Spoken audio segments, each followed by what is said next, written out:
My name's Guy Kestevan, and I've been a professional bike and kit tester for nearly 25 years. And for the last kind of 22 months or so, I've spent a lot of time riding this bike, my Whyte S-120, kind of long-term test mule.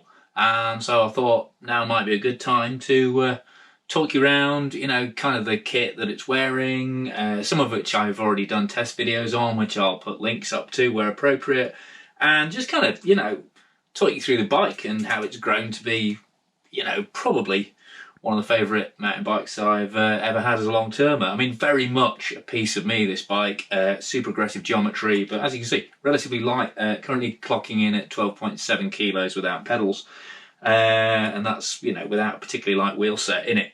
But, hopefully there's some interesting details and I can tell you some of the stories and background on some of the bits of kit.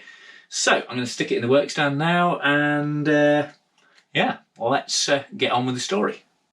Well, like I say, I've been riding this bike as one of my major test mules for about 20 months now, and the story of me and this particular bike actually starts at the Bristol Bike Fest in 2018 in the Steve Warland Ride Single Track Hard and Drink a Swig of Cider Per Lap Memorial Cup, which is kind of a 6 and a bit hour. It's sort of a race, but most of all, it's just a really good single track ride round the Bristol trails where Steve used to ride and test a bunch of times. He was an absolute legend. He was my mentor through the magazine testing process for a lot of it, and just a super good guy who was, tragically taken from us too early. So, reverse back to then, it's literally the day before that ride, and I dropped down to see Whyte at the workshop in the Cotswolds, where Ian Alexander and his team do a lot of the bike design still.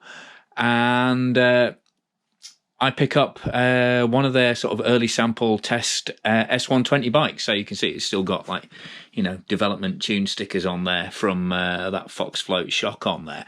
And so it's always been a bit of a mixed bag of kit on this bike. It's kind of a development bike even for Whyte, and it's kind of just grown from there, really. I did actually do a video at the race, so I'll stick a link up there. No, go up on that side of the screen, won't it? And there's also a live ride review I did on the XTR Works version as well, so I'll stick that up there probably. But yeah, this is, the basic spec is, it's pretty Joey Exotic. It's got your X-Ram XX1. It's gained more recently. It came with, I think, an X01, and then I had a Dub XX1 chain set to test, so that went on there. Super light. Actually light, even lighter than the next SL, that crank now, so about as light as you can go on a crank without going to full German Exotica, although I would say that chainring definitely needs replacing sometime soon. Eagle on the back, as you'd expect. I don't think it's a Super Gucci cassette. I think it's like a mid-range one. It is 1050 though, and it's currently wearing these Hunt wheels. But over the time I've had it, it's had loads and loads of different wheels in there. These, again, there's a test on these high impact wheels up here, but a relatively heavy wheel pack for this bike. And it still comes in at 12.7 kilos, but I'm kind of jumping around here. So heart of the bike is carbon fiber mainframe, front end, and then alloy rear end and alloy hardware there for the shock. It's a 4-bar linkage, so pivots on the chainstay there ahead of the main axle. As you can see, it's a pretty solid back end. Some big old knuckle pieces. They are hollowed out at the back, but these are some chunky pieces. And the frame is actually the same as the T130. It just uses a slightly different shock shuttle and shock to gain a bit more travel, because obviously you've got a smaller wheel, so they can come closer into that curved seat tube there. So this is 120mm, but exactly the same frame you can run with 27.5-inch tyres and a different shock setup to make the T130. And I have actually ridden this with 27.5-inch wheels, and it's huge amounts of fun on 2.6s, but that bottom bracket is low already, and it gets proper low. So Whyte probably don't want me recommending that you do that, and therefore I won't. But it is fun. Anyway, back to what makes this why did this bike really, really appeal to me? It's been designed from the start as kind of just a self-propelled fun bike. So It's not crazy light. I think the frame weight's just over 3 kilos, so it's not bad. But obviously, having the alloy back end on makes it a little heavier, but it makes it much more affordable. And because they're using the front end over 2 different bikes, that makes it more affordable as well. So it's always been really good value as a complete bike. And it's just, that big front end, plenty stiff, back end. I mean, to be fair, the bearings are a little shot now. They are lifetime warranted, so I just need to, take it into the local Whyte dealer and get them to help sort it out for me. But they've got more important things on their hands at the moment, so she'll just have to stay as she is for a while. But yeah, I mean, Whyte fit, top quality bearings anyway. This thing has had a huge amount of hammer, so I am jumping around a lot. It's quite late, so this is a real stream of consciousness thing. This bike, before I had it, as well as Ian Alexander, the designer, putting in a ton of miles developing and sort of choosing kit for it, the guy who had it before me was Steve Heading, who's their endurance racer, and he got it straight away and took it and did the Highland 550 on it, which is a 550-mile endurance race around the Highlands of Scotland. So this bike has had a really, really hard life, and so it's not surprising. I think that's what point I'm trying to get to. It's not surprising that bearings at the back end are a little bit tired now, but fully replaceable, fully serviceable, and lifetime warranty. So that's not an issue if you're thinking of buying one.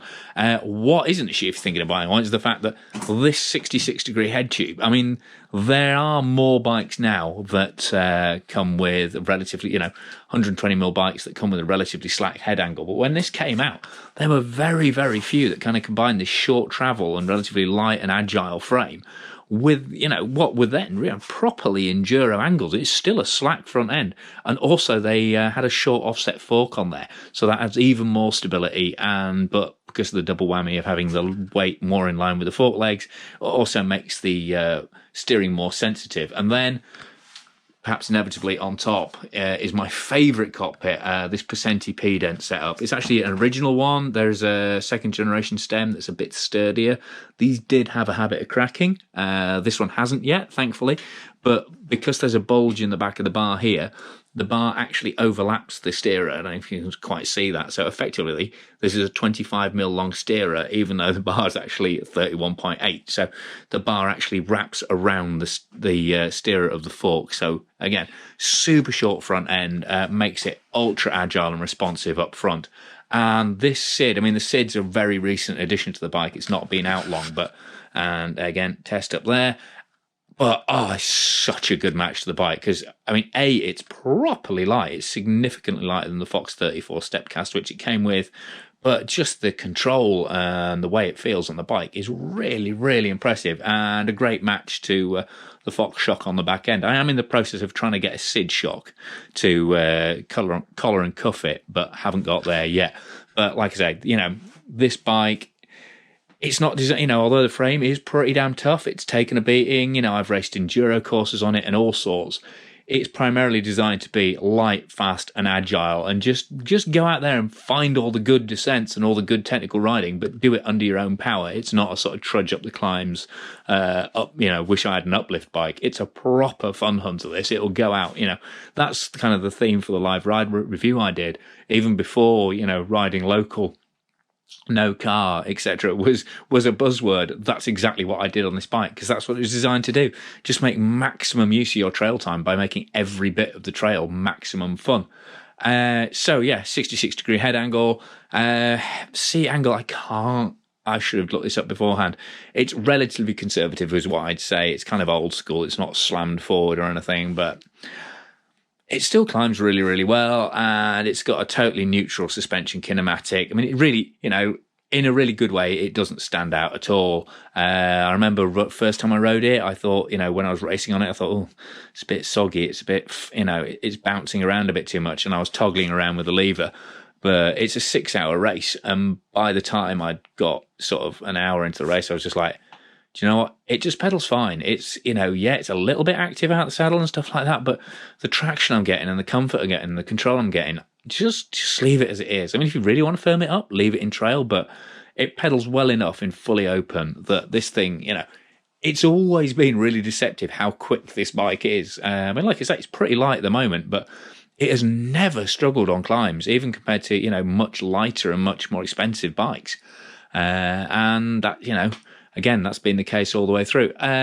it has kind of ground super light stuff like the SID fork, and this USC Helix seat post is pretty light. It's also pretty temperamental. It tends to lose air pressure out of that, so you've got to keep topping it up, and the ratchet can suddenly give way. But I don't think this is the latest iteration. But, it's light, and, the lever at the front is really neat and minimalist. But, I think it's also bent on this one. So, I think, they've got a bit of work to do on that, but, I think they're as far as I'm aware, they're still plugging on with the program. I'll have to ask Mark at USC about that. And then on top is a fabric, I'm pretty sure it's a Scoop Race Radius.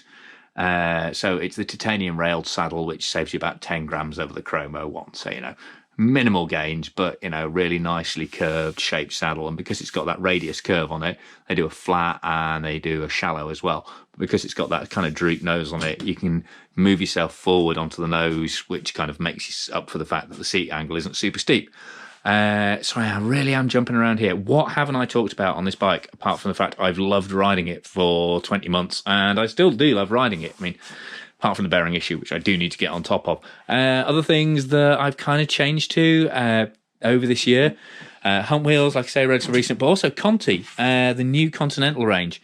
Kind of shied away from them for a while just because the tubeless tyres they were making they were almost not tubeless. It was, they were a nightmare to set up. They just would not seal, they would not inflate, they would not stay inflated, and they're a bit of a mess, to be honest, when everyone else was doing tubeless so well.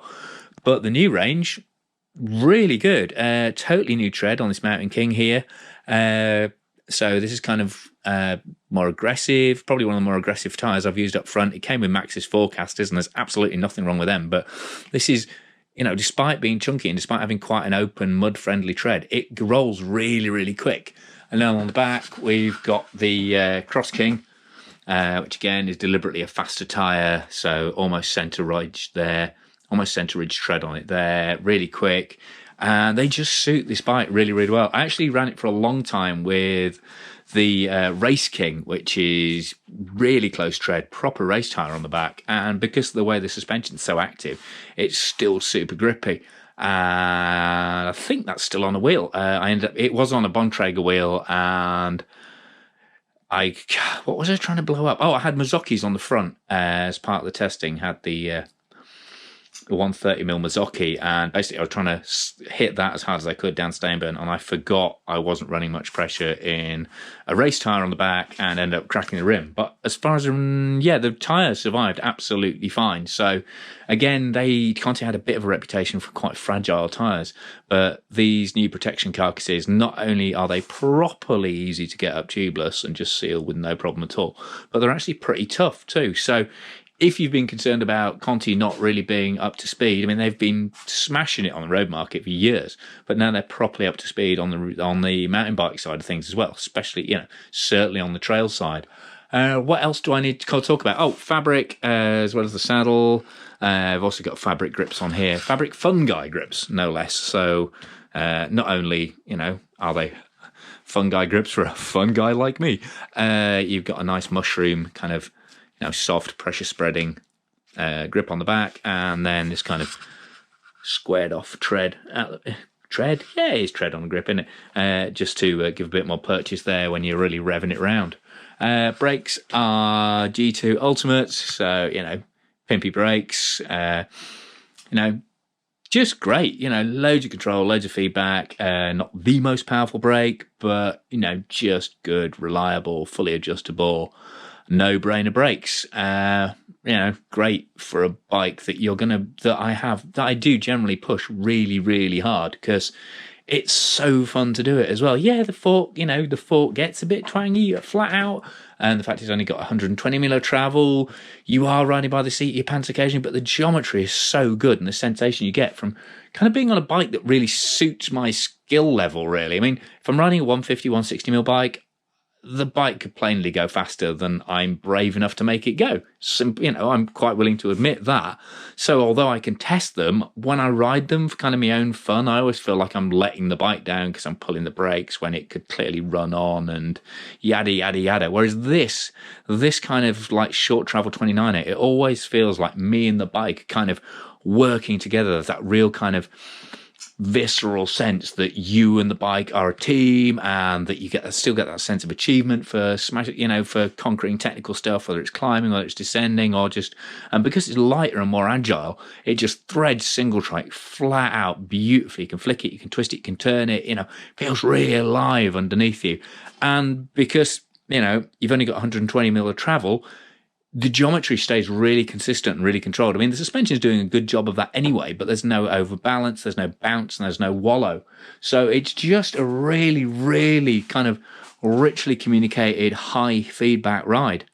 And I guess that's why, why I love riding it, and why it's been such a great basis for throwing a load of test componentry on, because it's naturally a bike you want to take anything that's fitted to the limit, because it likes being ridden at the limit, and also because it's got such a consistent kind of neutral ride quality, apart from the progressive geometry. It just, gives you a really good, clear feedback on whatever components are on there. So hopefully that's been of some interest to you. Any questions? Obviously, like I say, there's individual reviews of some of the components I've clicked through videos on, but have a search around as well, and don't be afraid to ask me about specifics in the comments below. I still think it's one of the best bikes you can buy for that kind of self-propelled fun hunting riding, and it's still really, really well priced as well. And as far as I know, no, I probably shouldn't say that. Oh, go on then. As far as I know, no massive changes for next year, I don't think, are planned. So maybe you'll see more bikes come with the SID on front, maybe some other changes as well. But, it's not a bike that you're going to buy now and suddenly go, oh, no, they brought out a new one. Whereas something like a Scott Spark, seeing as it's an Olympic year, I wouldn't be at all surprised if that changed. But there's more competition now. There's Tallboy, there's Kotick Flare-Max, there is the Spark was one of the original target bikes for this, and there's likely to be a new one coming out this year. There's the new Evil following. There's all sorts of Norco Optic as well. There's another one, slightly more travel, but a very similar vibe. So there is more competition now than there was. But the fact that this is now clocking on for its third season, and it's still a very, very relevant and still a very competitive bike. That's a real feather in the cap for Whyte and their design team. They're only a small UK company, but they consistently, ever since they came out the PRS-T1, that super radical linkage fork bike, they have always pushed ahead things like single chain rings, specific frames, the more radical geometry, short offset forks. These guys, for a small bunch of designers and a small UK company, they are properly brave with what they do, and they've produced a bike that is fun, that is super rewarding to be totally brave on as a rider as well. So I've kind of managed to almost get that to a neat finish. I have talked a long time, sorry about that, about 17 minutes of me blathering on about my bike, so I must really like it anyway. If you're not already a subscriber, subscribe, click for notifications so you know when the next videos are coming up. I've also talked about my Caliber Sentry, the long travel 29er mule, so I'll stick that up in a video, and there's a Whyte road bike one around as well. And I'll also be doing a build-up project on a Kotick I've got coming along. So lots of bike stuff coming. Obviously lots of production bike testing as well going on the channel. Lots of unboxing at the moment, and I am going on and on and on. I should stop it. Thank you very much for watching. Thanks massively to Whyte for letting me keep this bike for so long. It's been an absolute pleasure to ride, but I still massively appreciate, them letting it off their development fleet, and, basically me not giving it back. And also thanks to my Patreon subscribers who pay a small monthly fee to support the channel and get early, extended, and exclusive edits in return. And those are the guys guys and girls whose names are rolling up on screen now. So massive thanks to them. Thanks to you guys for watching. I've been Guy Kesteven on Guy Kest TV, talking about my long-suffering, short travel, maximum attitude, Whyte S-120 long-termer.